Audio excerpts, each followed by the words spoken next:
warahmatullahi wabarakatuh. Puluhan perawat berunjuk rasa di depan Mapolrestabes Makassar, Jalan Ahmad Yani, Kecamatan Wajo, Makassar, Rabu, 30 Oktober 2024, sore. Mereka hadir dengan mobil bak terbuka yang dijadikan panggung orasi, serta sejumlah motor. Kehadiran masa aliansi perawat itu, sontak membuat sejumlah aparat kepolisian berjaga-jaga depan markas mereka. Dalam orasinya, mereka meminta penahanan 2 perawat yang jadi tersangka atas meninggalnya pasien ODGJ di Rumah Sakit Khusus Daerah, RSKD, Dadi, dapat ditangguhkan. Selain itu, masa aksi juga menyoroti penetapan tersangka 2 perawat RSKD tersebut. Ia pun meminta agar penetapan tersangka 2 perawat RSKD Dadi ditinjau kembali oleh Polrestabes Makassar.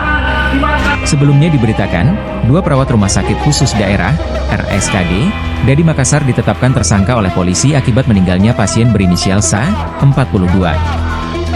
Penetapan tersangka itu diungkapkan Kasat Reskrim Polrestabes Makassar Kompol Devi Sujana saat dikonfirmasi, Senin, 21 Oktober 2024, sore.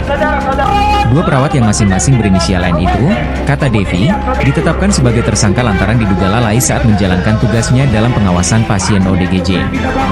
Kedua perawat tersebut disangkakan pasal 361 KUHP dan 359 KUHP tentang dugaan kelalaian. Berdasarkan data, pasal 359 KUHP mengatur tentang kelalaian yang menyebabkan kematian, sedangkan pasal 361 KUHP mengatur tentang hal lain. Pasal 359 KUHP mengatur bahwa siapapun yang karena kesalahannya, kealpaannya, menyebabkan orang lain mati, diancam dengan pidana penjara paling lama 5 tahun atau pidana kurungan paling lama 1 tahun.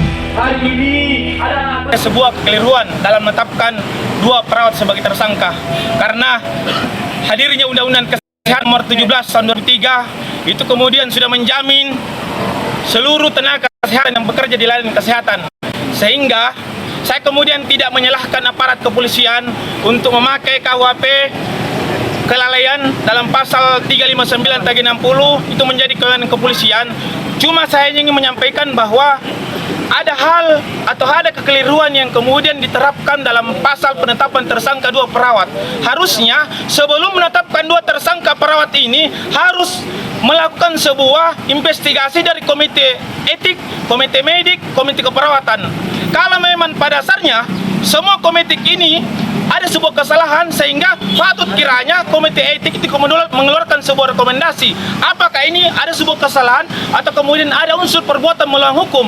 Itu yang kemudian harus dipahami oleh penyidik pada hari ini. Sehingga itu kemudian menjadi kehadiran kami di sini. Saya ingin menyampaikan kepada Pak Kapolres bahwa 2 perawat yang kemudian hari ini yang sudah kami masukkan penangguhannya di kantor Polrestabes Makassar, mohon kiranya dibebaskan karena atas dasar pekerjaan tanggung jawab keluarga. Ada 3 orang anak yang kemudian dia biayai hidupnya. Kalau mereka tidak bekerja, maka yakin dan percaya anaknya ini bisa kelaparan. Itu mungkin daripada saya minta kepada Bapak Kapolres 1 kali 24 jam 2 perawat ini harus yakin dan percaya. Dan saya pastikan, saya harus sampaikan kepada ketua profesi, semua layanan kesehatan harus mogok kalau kemudian 2 perawat ini tidak dikeluarkan. Download Tribun X sekarang, menghadirkan lokal menjadi Indonesia.